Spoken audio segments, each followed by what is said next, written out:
taken from the movie The Prince of Egypt. This is Mariah Carey with featuring the late Whitney Houston, When You Believe. It's 11:16, which means it's time for the spotlight. And this morning we're putting the spotlight on Nkgomeleng Julia Petla, the founder and managing director of Amedzo Trading, and I'm looking forward to it. She was saying earlier on that she's so nervous, and I'm like, no, trust me, spotlight, it's all about you and us, and you just relax. We have a great conversation. We talk about your success, and since it is Women's Month, we're actually celebrating all the different phenomenal women of Mzansi, of South Africa. Welcome to the show once again. Why When You Believe? You chose that song. Thank you for having me. Yes. When You Believe.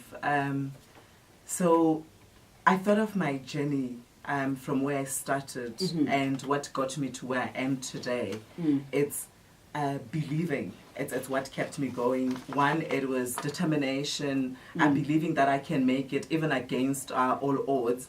I'm sure you know that the way South Africa is now in terms of running business, the challenges that one goes through. So for me, it was like going through the challenges and ultimately making it. It's like I have believed that anything is possible. So that's what it is. That's so true. Anything is possible. Don't let anyone discourage you. I actually tweeted this yesterday.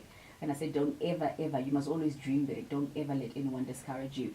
Now, you know, just speaking about your journey, you actually registered this company after returning from the UK. Yes. And in 2010, you began doing maintenance work and revamping offices throughout South Africa. Yeah.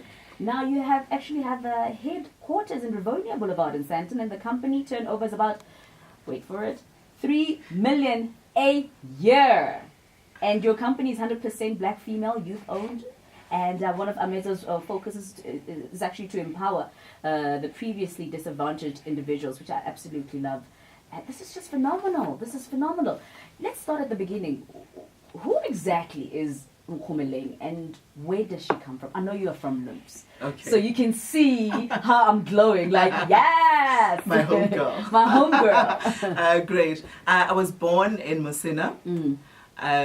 When I was 14, I moved to Mpumalanga, and then came back to Joburg, or rather came to Joburg, studied, and then migrated to the UK.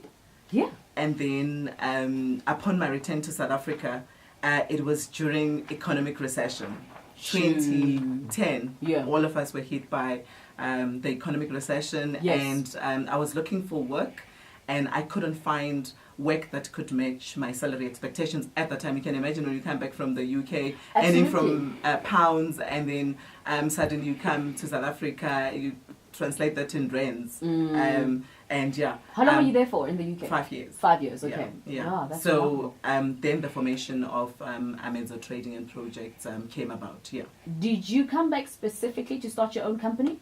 Or was it just to return home? No, I wanted to come back home. My late dad, may his soul rest in peace, he was almost near retirement, and I wanted to be there to see him through the process of him retiring. And I just came back in time to take him through that retiring process, and also to spend time with family. So I came back in time, spent I think about 5 years with him before he passed on. So I wanted to reconnect with family. I was tired of just traveling once or twice a year while I was away. Okay. Not sufficient time to see all family members. Yeah, really unfortunate. But you're back home now doing really remarkable work, which is absolutely marvelous. We're going to be talking about you getting into construction as a woman, you know, some of the disadvantages, and what's great about it was, you know, it's because I know there's a lot of black females, to be more specific, that are actually going into construction. So, you know, I'm sure they're listening up and they just want to hear how your journey was. All right? It's 11:20.